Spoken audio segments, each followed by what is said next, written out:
Pastikan kawan-kawan sedang dalam kondisi rileks saat menyimak podcast ini ya, biar fokusnya dapet dan konsentrasinya juga oke. Nah, jadi di podcast sebelumnya kami kan membahas sedikit pengantar mengenai filsafat politik. Nah, di podcast itu kan ada pembahasan ringkas juga mengenai eksperimen pikiran. Nah, kemarin kemudian ada salah seorang kawan kami yang ternyata masih asing dengan istilah eksperimen pikiran yang dibahas di situ. Nah, apa sih eksperimen pikiran yang dimaksud ketika kita ngomong soal filsafat gitu?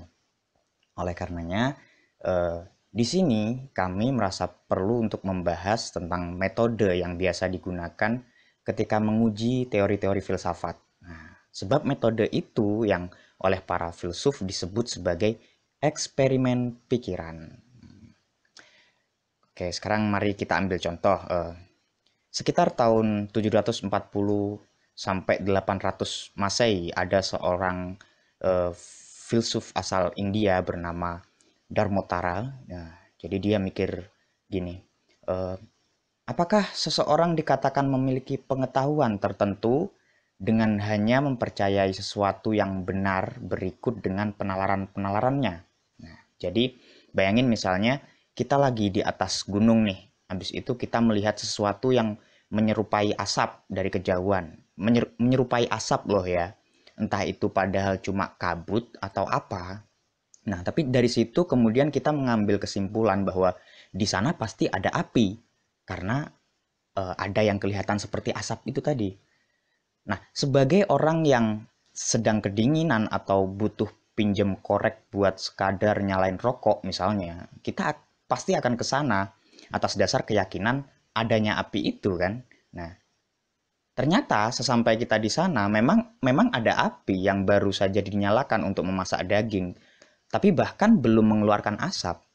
Artinya gini loh, apakah dengan demikian sejak kita melihat penampakan kabut tadi, kita layak disebut tahu bahwa memang ada api di sana?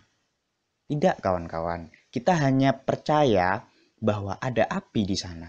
Sebagian orang yang berada pada posisi kita mungkin juga akan berpikiran serupa karena ada sesuatu yang dianggap asap, tapi ternyata bukan, yang membuat kesimpulannya jadi pasti ada api nih, gitu kan? Nah, dalam kasus semisal ini, kita tidak layak disebut benar-benar tahu bahwa di sana ada api. Memang pengetahuan sedemikian akhirnya benar, tapi itu hanya terjadi secara kebetulan saja kan. Nah, contoh semacam ini menyadarkan kita bahwa ketika seseorang punya kepercayaan yang benar dan itu didapat melalui penalaran, tidak semerta-merta membuat ia tahu kebenarannya, membuat ia benar-benar tahu kebenarannya gitu loh. Ilustrasi tadi benar hanya karena kita beruntung di sana ada orang yang mau masak daging, lagi mau masak daging. Artinya bahwa kebenaran pun tidak selamanya mengandaikan kita betul-betul tahu mengenainya gitu. Kemudian jauh setelah Dharmotara tadi, filsuf asal Amerika Edmund Gettier secara independen mencoba untuk memecahkan persoalan yang sama, yakni yang disebut justified true belief. Akhirnya kemudian menjadi bermasalah juga. Justified atau reasonable true belief merupakan teori yang begitu kokoh selama berabad-abad gitu. Dan berkat kedua filsuf ini, para filsuf kontemporer berikutnya mencoba mencari syarat-syarat tambahan agar seseorang dapat dikatakan mengetahui itu. Nah, contoh yang diberikan oleh Dharmotara dan Gettier itu tadi merupakan counter example, suatu eksperimen pikiran dengan mendatangkan contoh untuk menguji suatu teori filsafat tertentu. Tentu, eksperimen semacam ini berbeda dengan eksperimen dalam arti yang dipakai dalam metode para ilmuwan, meskipun ilmuwan seperti Galileo dan Einstein juga menggunakannya, tentu saja.